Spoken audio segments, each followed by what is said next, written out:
Against the advice of friends, family, and the receptionist at my dentist's office, I have just taken a journey that has led me to the middle of downtown Detroit.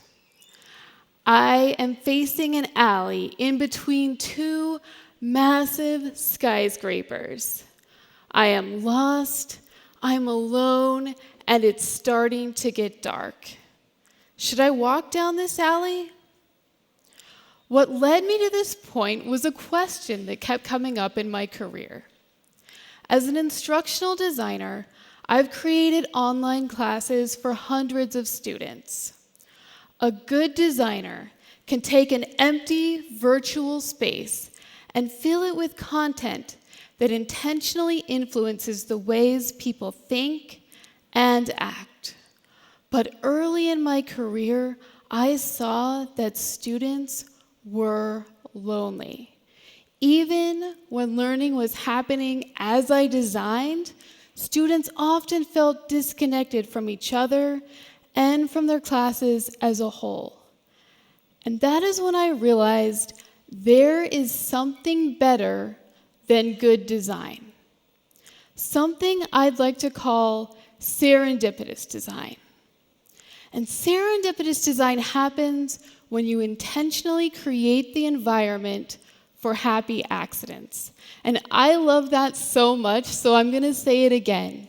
Serendipitous design happens when you intentionally create the environment for happy accidents. Serendipitous design is design against loneliness. When I'm creating a class like this, I don't know what connections students will make. I only know that they will make them, that I've created an environment where students will feel comfortable chatting and exploring the ways ideas connect to their lives, their relationships, and their future careers. As I created more classes like this big question started keeping me up at night. Who is making the intentional design decisions in our cities? Who is creating the spaces for happy accidents? Not in the digital world, but in the physical world, our yards, our streets, our neighborhoods. To answer this question, I started exploring my own neighborhood, and then I got on planes. Over the last 3 years, I've traveled the world and talked to people from cities all over the globe. And the answer became clear. Who are the city designers? You are a city designer. You are a city designer. I am a city designer. We are the city designers. There are urban planners and architects, but when serendipity is created, it almost always starts with regular people. People like you and me who look at our communities and want to see something different. So here are 4 ways you can design for serendipity in your own community. The first is to start with the places you already own. Think about your front yard, your porch, the stairs leading up to your apartment. Enter little free libraries. Thousands of people have put up a little wooden box in their front yard and invited neighbors to borrow a book. My husband and I put up a little library in our own yard and held a tiny grand opening ceremony where we cut a miniature ribbon with little sewing scissors. I was so anxious that no one would care, but now I'm always surprised at the serendipitous events that seem to surround the library. It almost feels magical. One afternoon, I was sitting outside when a woman came by and somewhat shyly started thumbing through the books. She stood up, beaming, clutching on to a memoir about addiction. She had just been walking back from addiction counseling, she said, and this was exactly what she needed at this exact moment. I couldn't have anticipated it. I didn't plan for it.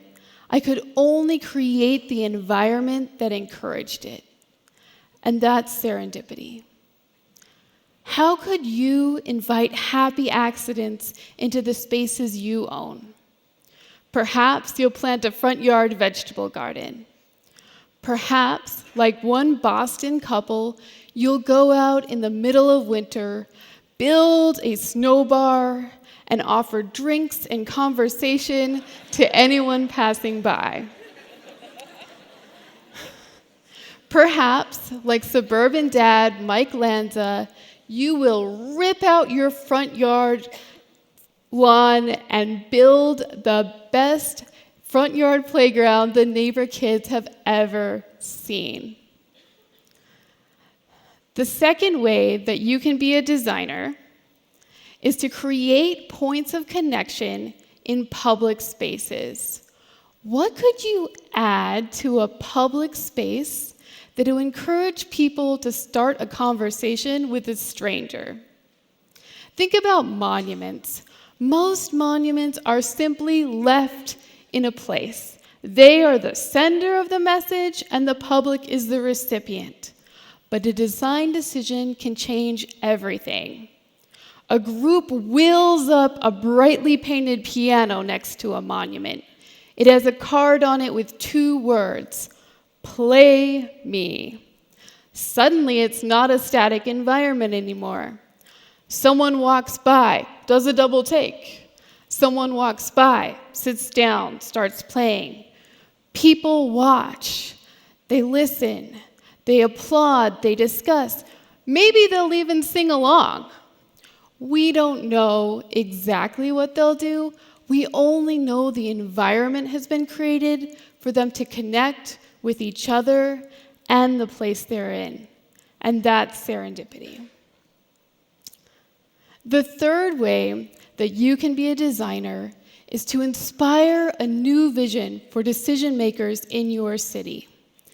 There is this ridiculously wide residential street in Utah where drivers speed and swerve around kids in the crosswalks. Many neighbors complained, but one local artist did something that took everyone by surprise. Susan Kruger Barber bought a massive bolt of fabric and started sewing. She left her house holding a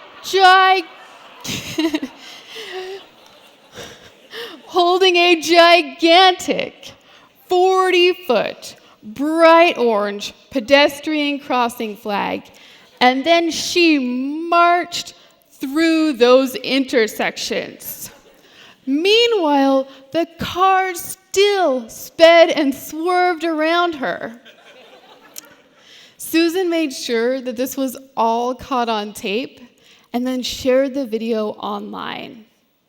Her outrageous project caught the attention of the neighborhood and brought people together in serendipitous ways.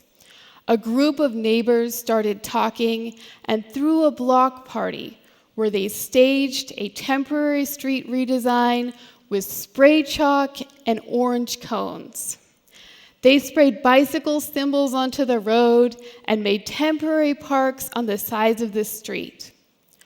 Local leaders came and were blown away at this whole new vision of what the street could be. Now, funding has been approved for a complete street redesign, transforming it into a public greenway where people will feel safe walking or even have space to just hang out.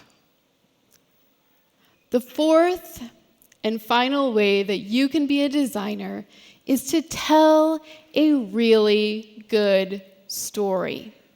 You can create the environment for happy accidents just in the way you design your words. So in the late 40s, there is a newspaper columnist who looks out his window and sees that the city is installing a concrete round about this big in the middle of the street down below. Day after day, the columnist watches this concrete round and nothing happens. The city was supposed to install a lamppost in the middle of it, but they never did. So the columnist publishes an article, and this is what he says. I was sitting in my office looking out the window when I saw a leprechaun digging in the concrete round down below.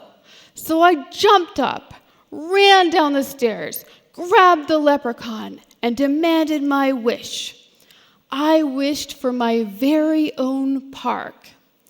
But the leprechaun was sneaky and said, I hereby declare everything in the middle of this concrete round to be the world's smallest park, and it's yours.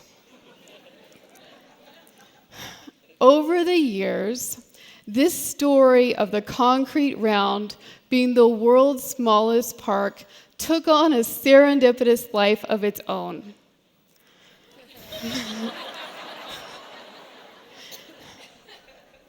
People planted little trees and flowers in the park. Kids decorated it while looking for the leprechaun. Neighbors held celebrations around the park. One party was held for the world's smallest park, and everyone looked up while a massive crane lowered a tiny Ferris wheel right into the middle of the park. Decades of celebration and connection were created by this one serendipitous story. So let's go back to the beginning. I've traveled to cities all over the world and ended my journey in downtown Detroit. I knew that the city had fallen on hard times, but as I looked down this alley, I saw public art everywhere, put up by school kids and local street artists. Someone had installed twinkle lights. People were sitting and chatting on public benches. Music was flowing through the corridor. The message was clear. Everyone is welcome here. Come and connect with the city and with each other. It was the kind of place that eased loneliness in unexpected ways. The kind of place we can all be creating in our own communities. And that is serendipitous design. Thank you.